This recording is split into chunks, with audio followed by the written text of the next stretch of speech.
there's a 43-year-old man, a clerical, is it a clergyman? He's a Catholic priest, yes. We call them priests. Yes.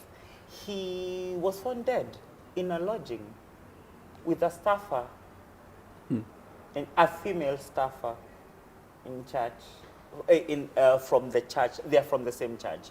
So their church is closer to Nairobi. The lodging was somewhere in central Kenya. So let's talk about the church business. So I would say that the case, it's first of all, we would like to say that death is a very painful thing to the family who lost the priest, because the priest, we are told the priest was a very good man in Ruai parish. He has done a lot of activities, and everyone in that area always only had very positive vibe about him. Yeah, actually, he was a great personality. Yes. He was a motivational speaker, and he's done great things. But on this occasion, the priest went to Mona Lisa. It reminds me of that painting, of course.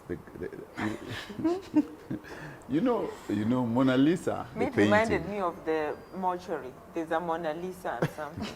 So now, Mona Lisa, the painting is of a beautiful woman.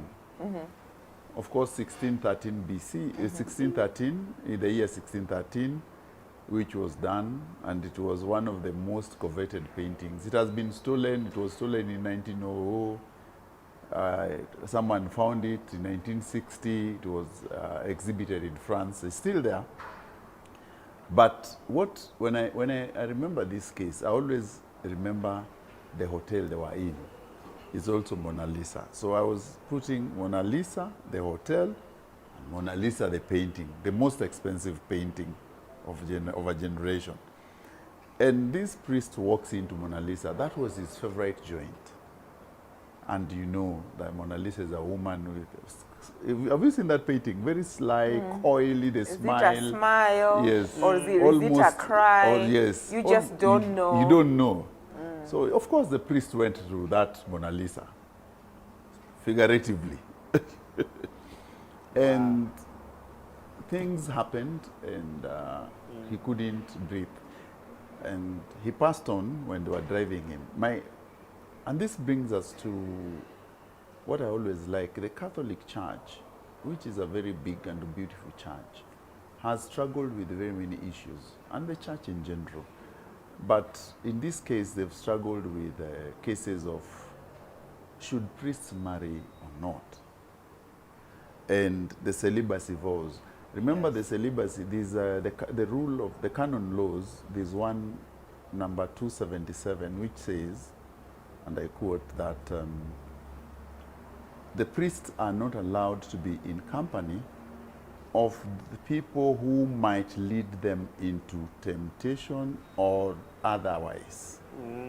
So that Canon 277 in the Code of Catholic Laws, which is the Canon Laws, states that. This was promulgated in 1983. Remember, before that, Catholic priests were allowed to marry. Even the earlier popes had wives. Borgia. Have you watched the Borgia? Yeah, they had wives. They used. So this thing is a new phenomenon. So I know where the rubber meets the road is that to reconcile your human aspect with your calling. Yeah. Remember, man is a man is a man. Yeah. And their exit clause, when I'm done, do we have an exit clause? Are they allowed? I'm just wondering if I don't want to be a pope not a pope, a priest. Can I leave? So if you go to the Vatican, yes, across the bridge, there's a place there called Castel di Angelis. Yes. So I was walking across that road with my husband and I asked him, what was that? And he said, oh, it was a prison for priests. Yes, it was a prison for priests. The Castel di Angelis. Yes, it was a prison. And, gosh, you know me, when I saw that, it's so heart-wrenching. My thing was, Swangenda Bali.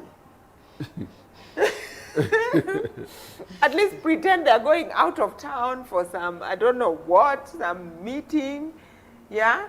book different rooms and then not even use that room. Or Yeah. I don't know. Get 3 rooms and use the Like, second but one. there has to What be an should have act to this cheating. Yes. We understand the other part. Yeah. But I'm like, just in your, even the people who work in the hotel, they even perhaps knew them. But So that was careless, a little careless. They should have cheated better.